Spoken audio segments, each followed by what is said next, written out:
with sickle cell disease. I was diagnosed at 6 months and I'm 49 years now. I have been married for 20 years and I have 3 children who don't have sickle cell disease because I first tested Mr. Mchibi before we got married.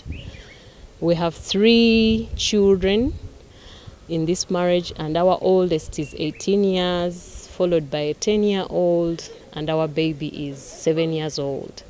They all don't have sickle cell disease, but they have the sickle cell trait, definitely, because I have it.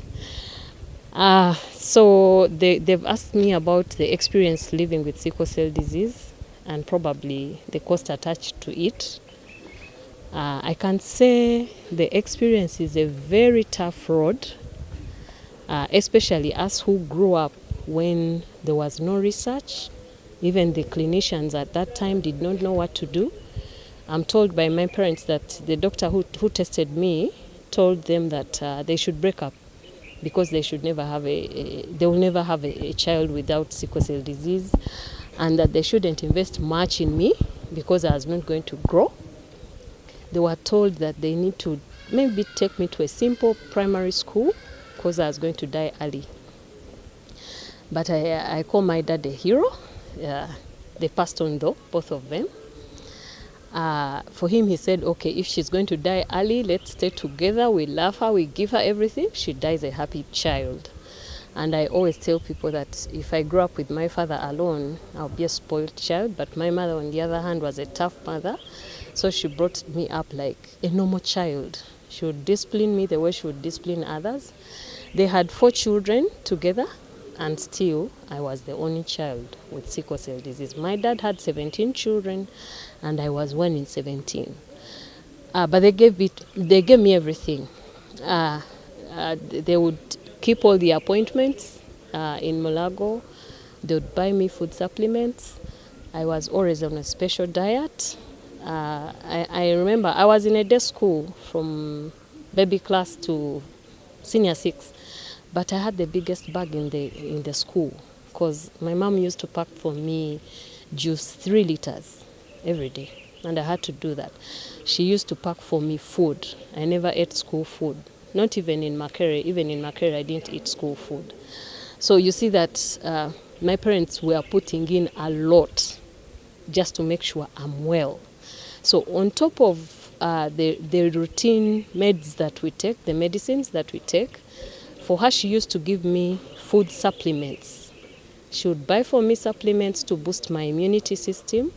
She would buy for me supplements when I'm in pain. She would buy for me supplements to boost my bones so that I don't have that too much pain for a long time. And I never used to stay in that pain for more than 3 days. At least she used to do that so well. And then she never wanted the blood transfusions. She would always fight blood transfusions because she would say the blood is tested by human beings. You never know. They might give you a unit which has HIV in the window period. So what if you get HIV and sickle cell? So I remember in life, in the 49 years, I've been transfused twice. My first time, I was transfused at 6 months before they got to know that I had sickle cell disease. And I think my second transfusion, I got it at my second delivery of that baby, the 10-year-old. The doctors told me, no, this time round, I think you will not make it without blood. So after having our child, then they gave me a unit. But for blood, there are times I would come in hospital and I would have 4 grams maybe.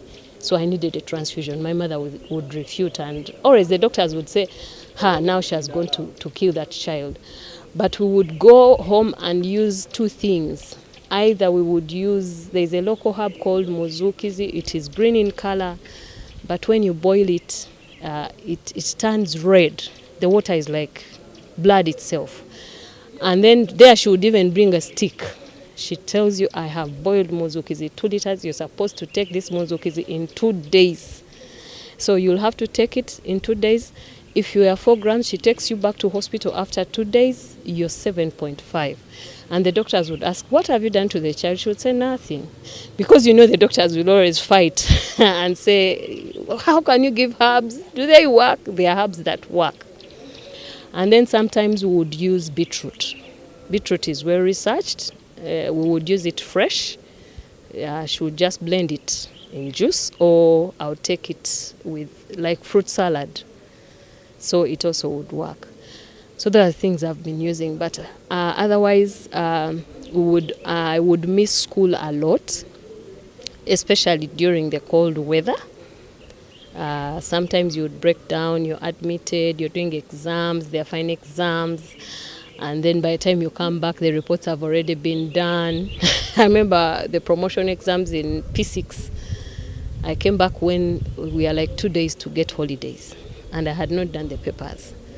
So they told me, no, you repeat a year. I cried and told the director of studies, just give me, even if I have to do 4 papers in a day, just give me this, because I don't want to repeat this 1 year.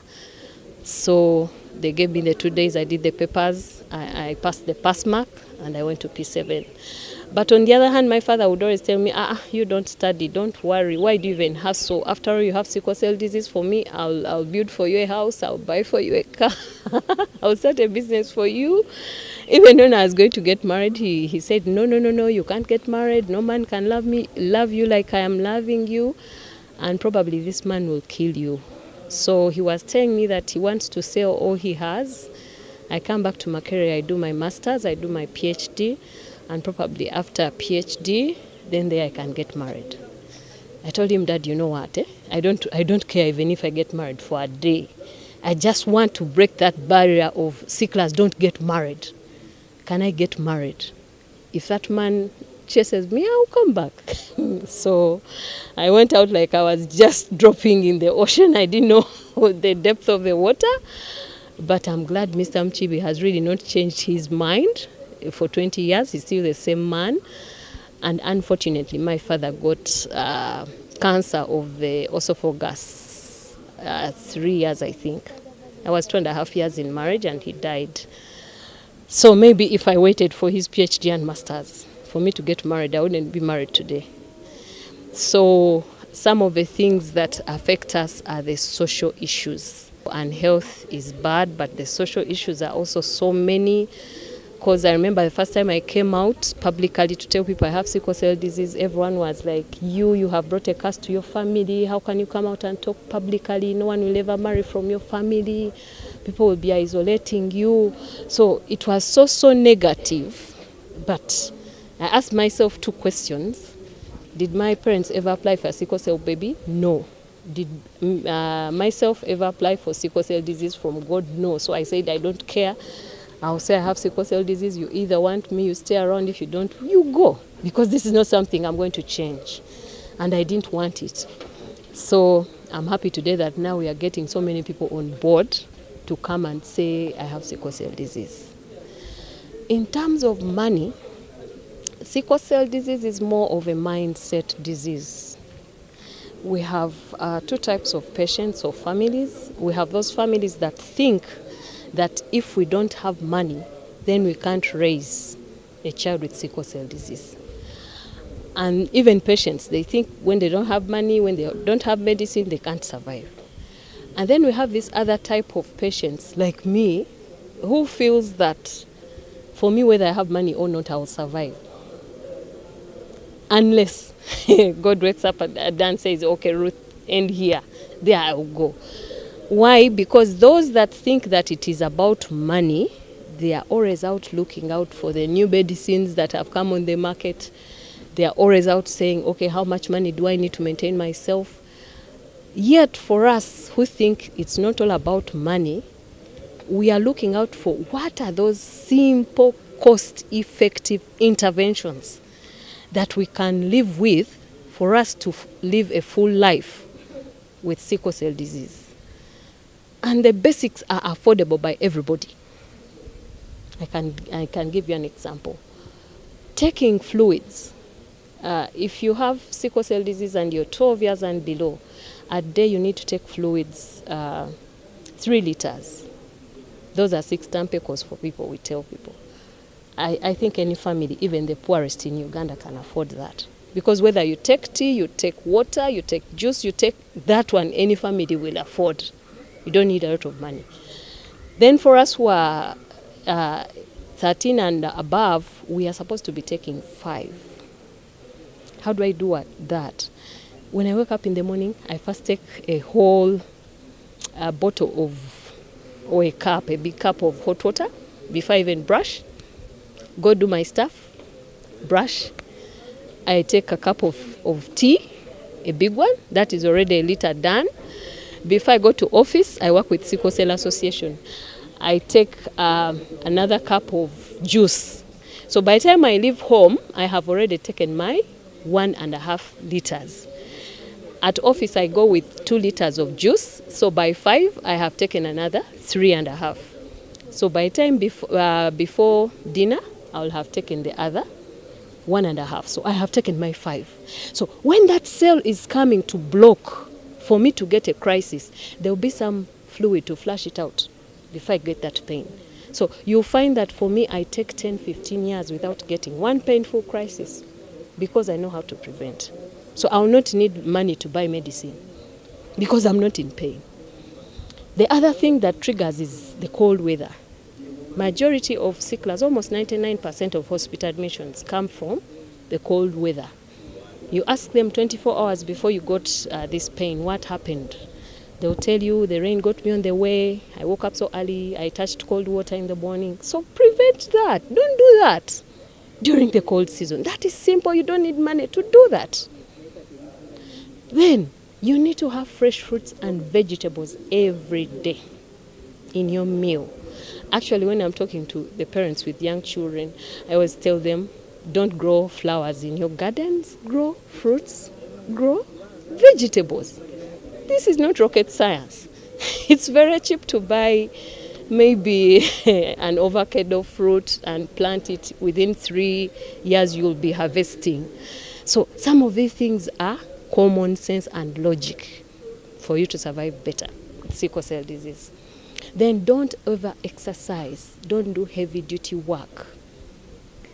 That one you don't need a lot of science. I was telling the organizers of today that you don't plan for such an activity when you're expecting sickle cell families and put it at 8 in the morning. It's a cold season. It should have gone at least to 9 because they don't need to come out so early. Yet they have to grab borders. By 10, some of them will be dropping out to go to hospital. You don't need money to do that. Yeah, then the other thing is, for us as adult patients, the biggest trigger of death is stress. And where do we get the stress from? From our environment. From home, how are they treating you? Sometimes they stereotype you, sometimes they stigmatize you. And then even from the public, the comments that come out of the pub, oh, so-and-so has died. Oh, because that one had sickle cell. Maybe they had sickle cell, but maybe it's anemia that has killed them. Maybe they got HIV. Maybe, who does post-mortem to get to know what caused the death? But as long as anyone dies with sickle cell, they say, that one has died of sickle cell. So people keep stigmatized for a lifetime. And they keep stressed. All the time they are expecting death. Then for us who don't expect death, we don't care. Anytime it comes, for me, I believe I am a testimony. Even if I die at this time, I don't care. I'm 49, really. And I have 3 lives I've brought into the world. And I have made a contribution to my country. So I know I'll die like any other person. Yeah. So kindly out there in the public, don't stigmatize sickle cell patients. And then to Ministry of Education, what I'm telling them, can we have an inclusive setting where probably if we are doing fine exams, PLE, you're doing O-level exams, you're doing senior 6, can we prepare to have special exams for those candidates that break down during exams? Because if sicklers have fallen sick for maybe 3 days, they have missed a paper or 2, why would they repeat a whole year? That is so unfair. And some parents just say, for you, your chance, you're done. If you've missed this, we don't have money anymore. So they drop out. And then they cannot do being the house girls, or they cannot go and become conductors or border riders. They will not manage. That is heavy duty work. So we need to educate them. And then the other thing is for you to appreciate yourself first as a sickle cell patient. You need to accept that is what God gave you. So how best do you adjust your lifestyle and how best do you live with it? The more you adjust, the better for you. Your clinical course will change. But if you're there always sad, thinking I have sickle cell disease, I'm going to die, you'll always be sick, you'll always be in bed, you'll always be out looking for medicine. Thank you.